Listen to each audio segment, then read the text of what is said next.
आप सभी को जय मसीह की। आपका फिर से स्वागत करते हैं हमारे इस चैनल पे एक और नई वीडियो के साथ। तो हम जानते हैं कि हम मसीह में होते हैं, लेकिन फिर भी हम दुखी होते हैं। हमारे पास बहुत सारी बीमारियाँ हैं और हम लोग गरीबी में और बहुत सी ज़िंदगी की समस्याओं में उलझे रहते हैं। लेकिन हमें वचन सिखाता है कि हमें आनंद में रहना चाहिए। तो हम आज सीखेंगे कि हम वचन से कैसे आनंद में रह सकते हैं, कैसे हमारी परेशानियों को, हमारी बीमारियों को, हमारी गरीबी को और भी चीज़ों को दूर किया जा सकता है। और हम वचन से ही इन सब बातों को सीखेंगे। हमारे साथ आगे तक बने रहिए और इस वीडियो को पूरा देखिए। आपको आज पता चलेगा कि कैसे वचन से हम आनंद की भरपूरी प्राप्त कर सकते हैं। परमेश्वर की संतानों को मसीह के प्रतिनिधि होने के कारण प्रभु की भलाई और करुणा को प्रकट करना चाहिए। जिस प्रकार से मसीह ने हमारे सामने पिता के चरित्र को प्रकट किया, हमें भी इस संसार के सामने जो मसीह की दया और करुणा से भरे हुए प्रेम से अनजान है, उसे प्रकट करना चाहिए। जैसे तूने मुझे जगत में भेजा, मसीह ने कहा, वैसे ही मैं उन्हें जगत में भेजा है। मैं उनसे और तू मुझ में, कि वे सिद्ध होकर एक हो जाए, जैसा संसार जाने कि तू ही ने मुझे भेजा है। और यूहन्ना उसका 17 अध्याय आयत 18 और 23 में लिखा है, प्रेरित पौलुस मसीह के चेलों से कहता है, तुम मसीह की पत्री हो, जिसको सब मनुष्य पहचानते और पढ़ते हैं। 2 कुरिन्थियों उसका 3 अध्याय आयत 2 और 3 में लिखा है, यीशु अपने प्रत्येक संतान के द्वारा इस संसार के लिए एक पत्र भेजता है।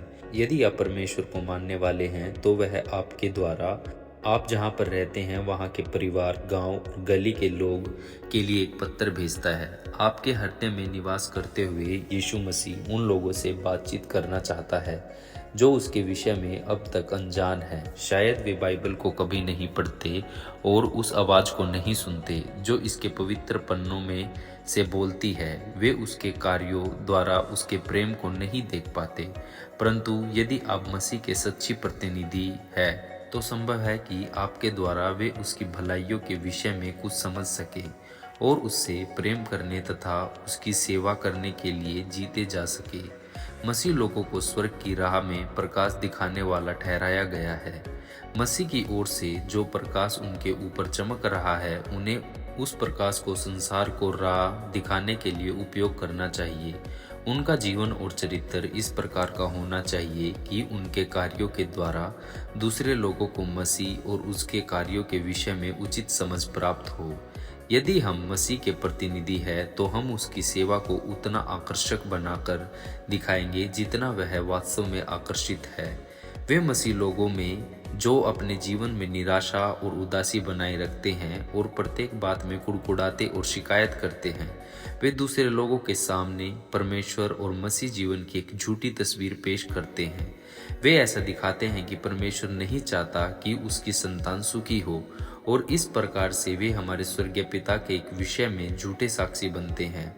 शैतान उस समय फूला नहीं समाता जब वह परमेश्वर की संतानों को अविश्वास और निराशा के गर्त में ले जाने में सफल हो जाता है। हमें बचाने के लिए परमेश्वर की तीव्र अभिलाषा और सामर्थ्य पर जब हम संदेह और अविश्वास करते हैं तो शैतान बहुत प्रसन्न होता है। शैतान चाहता है कि वह हमको ऐसा महसूस कराए कि हमारा प्रभु अपने कार्यों के द्वारा हमें हानि पहुंचाना चाहता है। प्रभु को करुणा और दया रहित प्रभु के रूप में दिखाना शैतान का कार्य है। वह परमेश्वर के विषय में सच्चाई को तोड़ मरोड़ कर पेश करता है। वह परमेश्वर के विषय में हमारे दिमाग को झूठे विचारों से भर देता है और हम भी अपने स्वर्गीय पिता के विषय में सत्य बातों पर मनन करने की बजाय प्राय शैतान की बातों पर विश्वास कर लेते हैं और अपने परमेश्वर के ऊपर अविश्वास करके कुड़कुड़ाने लगते हैं और अपने परमेश्वर का अपमान करते हैं। शैतान धार्मिक जीवन को उदासी भरा जीवन बनाने का प्रयास में रहता है। वह मसीह जीवन को थकाने वाला और कठिन बनाकर पेश करता है और जब मसीह लोग अपने धार्मिक जीवन को इस रूप में पेश करते हैं, वे अपने अविश्वासी के द्वारा शैतान की बात को बढ़ावा देते हैं। जीवन पथ के बहुत से राही हमेशा अपनी गलतियों और असफलताओं तथा निराशाओं के बारे में ही सोचते रहते हैं, जिसके फलस्वरूप उनके मन में सदा ही निराशा व उदासी छाई रहती है। क्या आपके अनुभव में कोई सुंदर पल कभी आए हैं? क्या आपके जीवन में ऐसा कभी नहीं हुआ जब आपका दिल परमेश्वर के आत्मा के कार्यों के प्रति आभार और आनंद से भर गया हो? जब आप अपने अनुभव के अध्याय को पलटकर देखते हैं तो क्या आप कुछ अच्छे पन्नों को नहीं पाते? क्या परमेश्वर की प्रतिज्ञाएं खुशबूदार फूल की तरह आपकी राह के दोनों ओर फैली नहीं हुई है? क्या आप नहीं चाहते कि उसकी सुंदरता और मिठास से आपका हृदय भर जाए?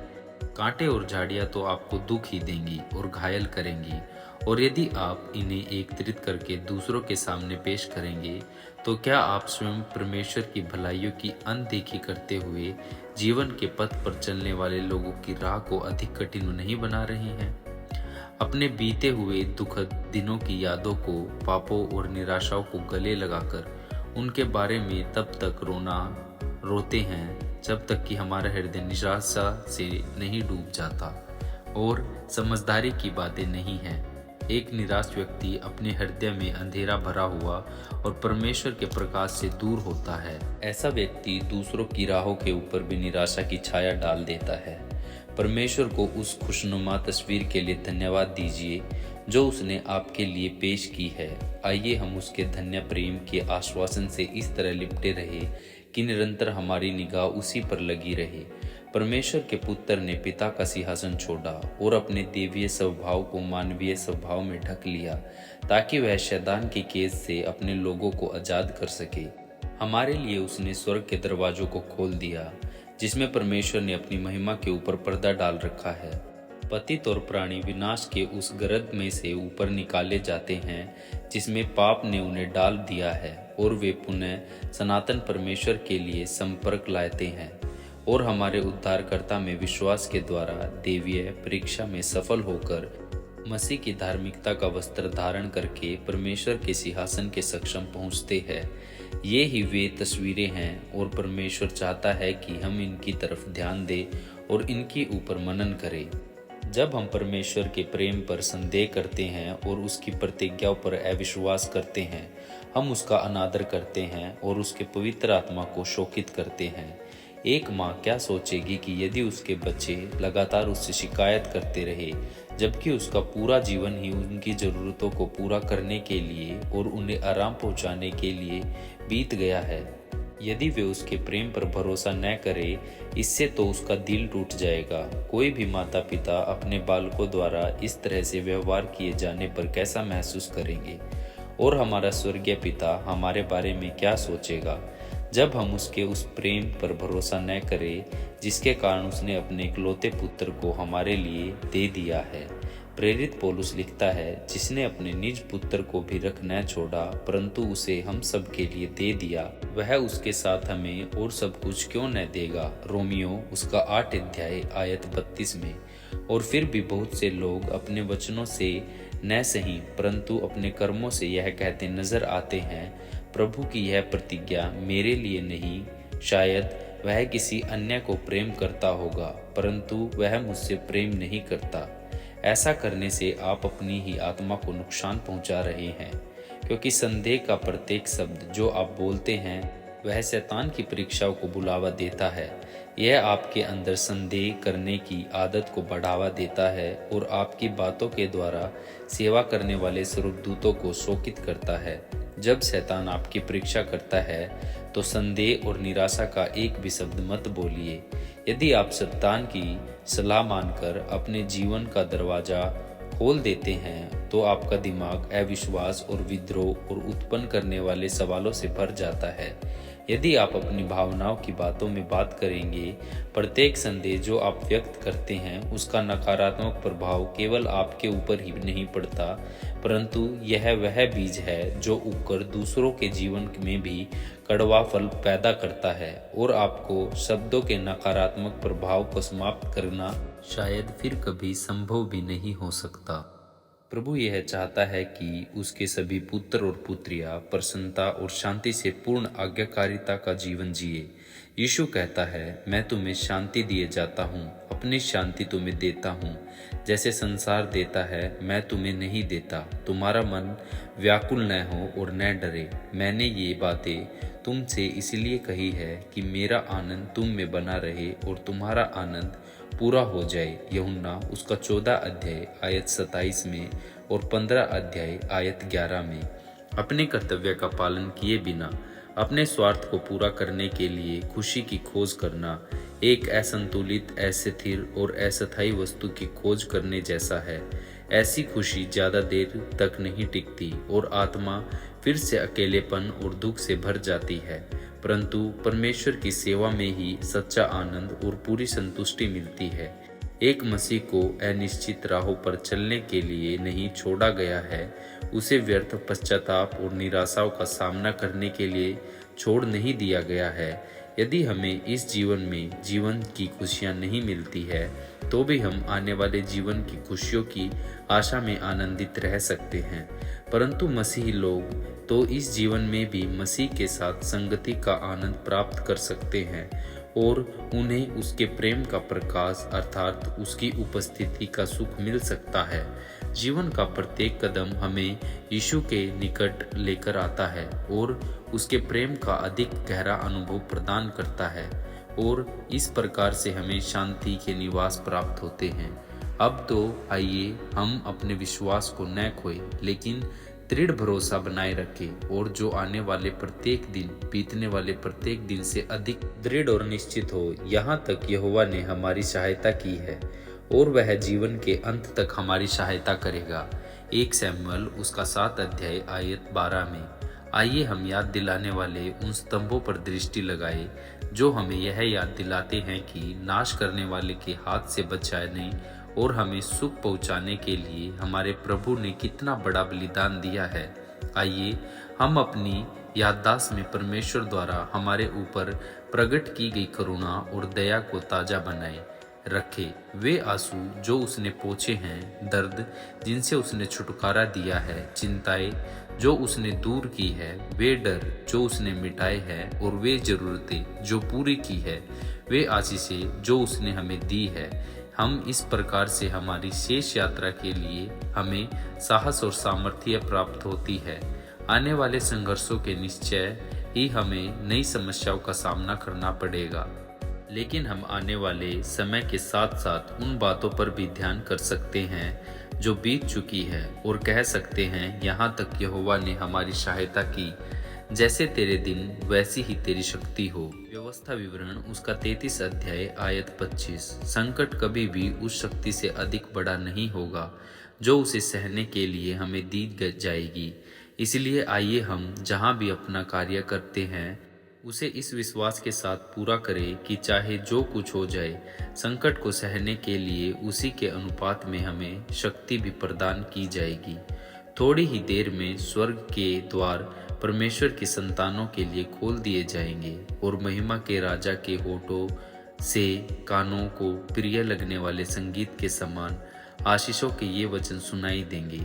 हे पिता के धन्य लोगों, आओ उस राज्य के अधिकारी हो जाओ जो जगत के आदि से तुम्हारे लिए तैयार किया गया है। मत्ती उसका 25 अध्याय आयत 34 में। तब छुड़ाए हुए लोगों का उन निवास स्थानों में स्वागत किया जाएगा जिन्हें यीशु उनके लिए तैयार कर रहा है।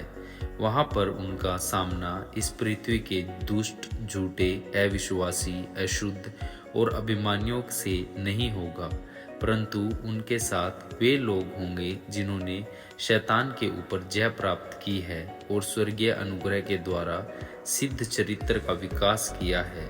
पाप करने की प्रत्येक लत, प्रत्येक दोष जो उन्हें यहाँ तक परेशान करता था, उसे मसीह के लहू के द्वारा दूर कर दिया गया है और उसकी महिमा की श्रेष्ठता और चमक जो सूर्य की चमक से कहीं अधिक होगी उन्हें दी गई है और नैतिक सुंदरता, उसके चरित्र की सिद्धता उनके ऊपर ऐसी शोभा से चमक रही है जिसकी तुलना किसी भी वस्तु के साथ संभव नहीं।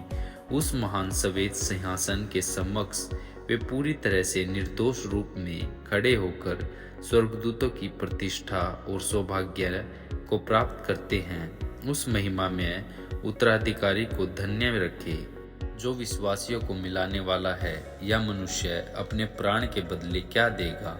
मत्ती उसका 16 अध्याय आयत 26 में। हम निर्धन हो सकते हैं, फिर भी हम अपने आप में उस धन और प्रतिष्ठा के हकदार हैं जो यह संसार कभी भी नहीं दे सकता। पाप के बंधन से छुड़ाई और साफ की गई आत्मा, जिसे परमेश्वर की सेवा करने के लिए उत्तम शक्तियाँ प्रदान की गई है, उनका महत्व बहुत अधिक है और स्वर्ग में परमेश्वर और उसके पवित्र दूतों की उपस्थिति में छुड़ाई गई आत्मा के लिए ऐसा आनंद मनाया जाता है जिस आनंद को पवित्र विजय के गीतों के द्वारा व्यक्त किया गया है। प्रभु आप सभी को आशीष दे। प्रभु के वचन के द्वारा आशा करते हैं आपको आनंद की भरपूरी में जीवन व्यतीत करने के बारे में पता चला होगा। आप अपनी चिंताओं को प्रभु के ऊपर छोड़ दीजिए और वो आपको आनंद देंगे। तब तक के लिए आप अपना ध्यान रखिए। हम मिलेंगे फिर से एक नई वीडियो में। हमारे साथ जुड़े रहिए और आप अपनी प्रेयर रिक्वेस्ट हमें कमेंट बॉक्स में भेज सकते हैं। प्रभु आप सभी को आशीष दे। आमीन।